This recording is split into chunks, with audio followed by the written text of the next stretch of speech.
अस्सलाम वालेकुम, कैसे हैं आप सब। हम लोग बचपन से सुनते आ रहे हैं कि पाकिस्तान एक नाजुक दौर से गुजरा है, लेकिन अब वो नाजुक दौर आ चुका हुआ है। मौजूदा सूरत बहुत खतरनाक हो गई है। इस मौजूदा सूरत को मैं आपको ना आसान अल्फाज में समझाता हूँ कि इसमें IMF का क्या रोल है और अगर पाकिस्तान डिफॉल्ट कर जाता है तो तब क्या होगा। कुछ पूछा मैंने कुछ।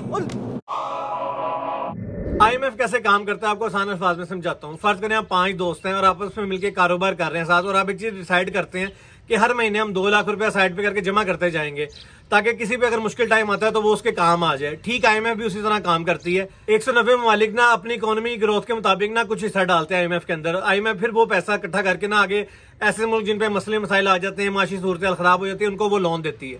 अगर हम पाकिस्तान की बात करें ना तो पाकिस्तान अब तक IMF से 13 बार लोन ले चुके हैं, लेकिन अल्हम्दुलिल्लाह एक दफा भी लुटाया नहीं।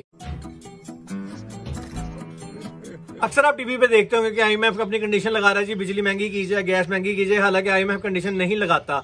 असल कहानी ये होती है कि जब आप किसी के पास लोन लेने जाते हो तो वो आपसे अगला सवाल करता है, अभी वापस कैसे करोगे। आप कहते हैं जी वापसी का मेरे पास कोई प्लान नहीं। तब वो बताता है कि जी आप इस तरह की चीजें महंगी कर दो। सेम IMF के साथ भी यही है। पाकिस्तान को पता नहीं कि उन्होंने पैसे वापस कैसे करने हैं, तो IMF उनको रास्ता देता है कि आप इस तरह चीजें महंगी करके ना हमारा लोन उतारेंगे। उनको अंडे देंगे, बच्चे देंगे। मैं आज आपको वो चीजें बता रहा हूं जिसमें अरबों डॉलर की जरूरत नहीं है। IMF कभी भी लोन ना एक साथ नहीं देता, वो मुख्तलिफ किस्तों में अदा करता है। उसकी रीजन सबसे बड़ी ये होती है कि जब वो एक किस्त देता है फिर देखता है कि उसी कंडीशन में इंप्लीमेंट हो रहा है कि नहीं हो रहा। अगर होता है वो तो अपना लोन जारी रखता है। इस वक्त IMF की कंडीशन ना बहुत ज्यादा सख्त है। एक तो सारी बात है, बिजली महंगी कर रहे हैं, गैस महंगी कर रहे हैं, पेट्रोल ऑलरेडी महंगा हो चुका हुआ है। इसके अलावा वो कहते हैं जी आपने अपनी इंपोर्ट खोले और इंपोर्ट खुलवाने के लिए हमें चाहिए $4 अरब, और इस वक्त हमारे पास $3 अरब से भी कम पैसे पड़े हैं। जी बहुत नाजुक सूरत हाल है।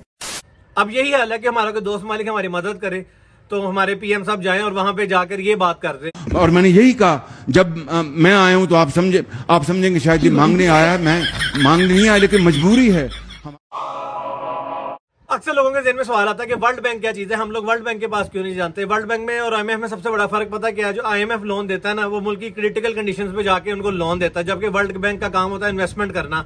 मींस कोई अगर बिजनेस हो रहा है उसमें वो इन्वेस्टमेंट के लिए पैसे देगा। इन केस पाकिस्तान अगर डिफॉल्ट कर जाता है तो जो सूरत हाल पेश आएगी वो भी मैं आपको बता देता हूँ। पहली बात है कि हमसे कोई तिजारत नहीं करेगा, हमारी इंपोर्ट तो पहले ही बंद है, हम बाहर से कोई चीज मंगवा नहीं सकेंगे। कोई भी मुल्क ऐसा नहीं जो हर चीज खुद पैदा करता हो। उसमें हमारी सबसे बड़ी मिसाल एक पेट्रोल की है। अगर हम डिफॉल्ट हो जाते हैं तो सारी बात है हम पेट्रोल नहीं मंगवा सकेंगे, पेट्रोल की बहुत ज्यादा शॉर्टेज हो जाएगी। दूसरी बात है हमारा लोन माफ नहीं होगा, हमें थोड़ा सा टाइम मिल जाएगा या हमारे थोड़ा बहुत ऊपर वो हमें छोड़ देंगे अल्लाह के नाम पे। अनएम्प्लॉयमेंट बहुत बढ़ जाएगी, हमें अपनी कई सरकारी बिल्डिंग बेचनी पड़ेंगी। जैसे कि मिसाल के तौर पर एयरपोर्ट हमारा ऑलरेडी बिक चुका हुआ है, उसके अलावा जो हमारा बचा होगा वो भी हमें बेचना पड़ेगा। बाकी आपको घबराने की जरूरत नहीं है। पाकिस्तान पहला मुल्क नहीं जो डिफॉल्ट होने जा रहा है। हमारे से पहले 160 मुल्क डिफॉल्ट हो चुके हैं। अभी लेटेस्ट एग्जांपल श्रीलंका की है।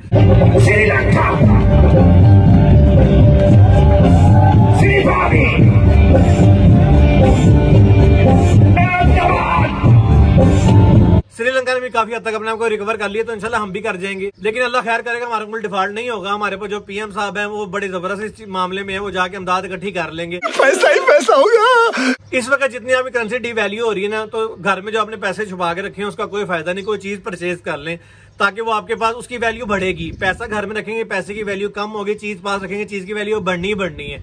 कि जब बारिश आता है तो पानी आता है, तब ज्यादा बारिश आता है तो ज्यादा पानी आता है। देखिए मुल्क की हालात पहले ही बड़े खराब है, हमें अपने खर्चे अपनी आसाइशें कम करनी पड़ेंगी।